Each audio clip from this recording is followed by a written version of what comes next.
Window source, and I just wanted to talk a little bit today about the new EPA regulations that are coming out.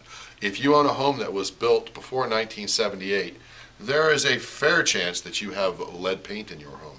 There are a number of new EPA guidelines and regulations that will be taking effect April 22nd with respect to homes built before 1978 and how remodel and renovation projects in those homes will be undertaken. This will all be under EPA guidance and, of course, supervision. You can find out more about that at epa.gov/lead.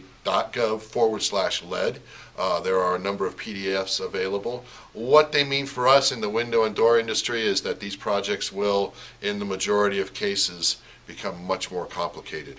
We will have to take lead contamination mitigation measures. We will have to wear hazardous waste suit type apparatus to work in your home.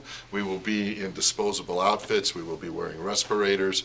It's really going to change how these types of projects are done, and it's going to affect painting, remodeling, windows, doors, virtually every aspect of how a home built before 1978 is maintained.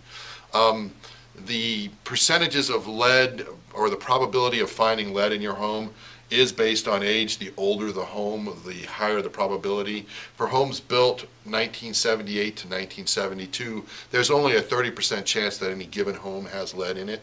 So what's going to become kind of standard practice, I think, is that people are going to want to test their homes and see if there is lead and to what extent there is lead. If your home was built in 1910 and you live down around Wash Park, the odds are virtually 100% that you have lead paint in your home, because back then that was about the only kind of paint that was available. And as we come up through time over the decades, less and less lead was used in the paint. So by the 60s we find only about 50% of homes with lead, and as I said, you get into the 70s and you're down into 30%. But until you have your house tested, there's no way to know, and a contractor would have to assume that there were lead paint in that home and treat it in that way.